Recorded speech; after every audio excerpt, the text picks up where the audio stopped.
Hello and welcome to another episode of Go Pop. This week we give you the top television programs that we're looking forward to. Shows that haven't started yet that you need to look out for. Plus stick around to find out how you can win the Hardened edition of Call of Duty Ghosts. Let's get into it. Here are the stories turning heads this week.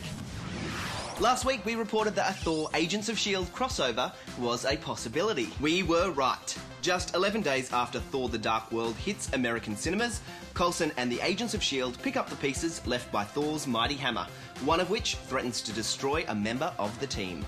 The Simpsons got the opportunity to roam Middle-earth when the family took on The Hobbit in their new couch gag. In the 1.5-minute clip, The Simpsons are featured as Hobbit-esque characters, with Homer as a dwarf, Lisa, Bart and Maggie as hobbits, and Marge as Gandalf the Grey. Tom Hiddleston traded in Loki's helmet for a set of fangs. In his new vampire tale, Only Lovers Left Alive. The first trailer was released this week, showing Tom and co-star Tilda Swinton playing on and off again vampire lovers who have hundreds of years of baggage between them. Rumblings started a few months ago, but now it's official. Joe Cornish, director of Attack the Block and co-writer of Marvel's Ant-Man, is now at the top of Paramount's list to direct Star Trek 3. J.J. Abrams will be taking the backseat but continue producing. Star Trek 3 will shoot 2014 with a summer 2016 release. Doctor Who's 50th birthday will be upon us in a matter of days. And with it comes the 90-minute Who Origins drama, An Adventure in Space and Time. This week, BBC Pictures unveiled 2 retro-styled posters for the television special. It's that time of year when the red button on our Foxtel remotes gets a hard workout. With old favourites like The Walking Dead, American Horror Story, Grimm, Revolution and Arrow already returning, and newbies like Sleepy Hollow, S.H.I.E.L.D. and The Tomorrow People having joined the lineup, there simply isn't enough time in the day to keep up with them all. But what are the shows that haven't hit our airwaves yet? That's a rhetorical question that you don't need to answer, because we've already answered it for you. Here's the top TV that we're most looking forward to. Starcrossed is one of the 4 new sci-fi fantasy programs making their debut on the CW this season. It's Roswell meets Little Rock 9, sexy alien heartthrobs using their civil rights to go to high school.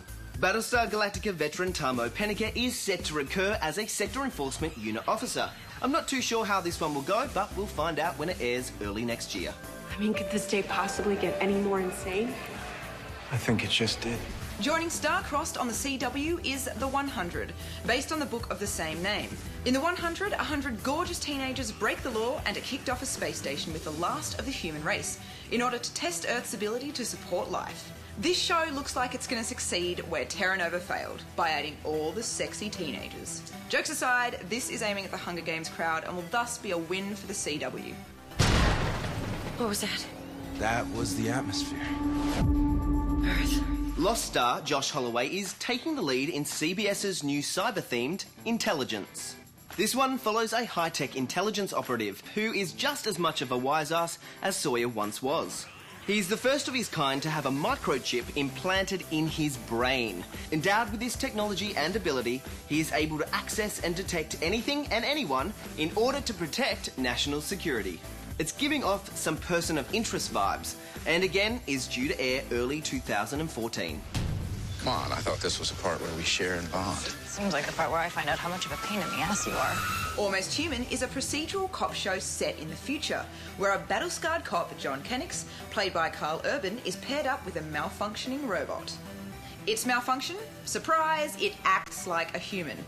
Almost Human could have been iRobot the series and has a lot of hype behind it as it's brought to us by J.J. Abrams.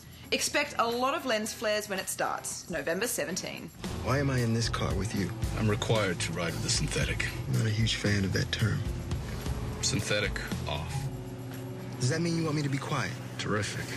The most exciting of them all, though, is a new show created by the guy who did the Battlestar remake, Ronald D. Moore.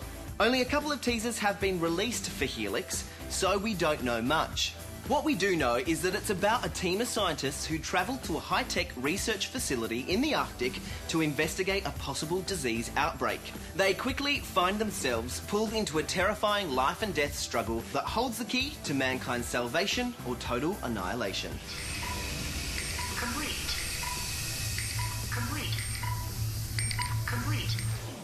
Call of Duty Ghosts is the next chapter in one of the largest entertainment franchises of all time. And I do mean it's one of the largest. Get this, 100 million people have played Call of Duty, which means if everyone who's ever played Call of Duty formed a country that have a greater population than Germany, France, and the UK. Wow. It's crazy. That is crazy. Call of Duty Ghosts is out now, and to celebrate, we have 10 copies of the Hardened edition to give away.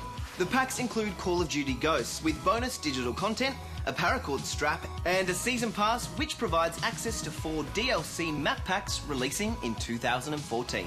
To enter, just head to sftv.com.au/win and tell us in 25 words or less why you want to be one of the first people to own Call of Duty Ghosts.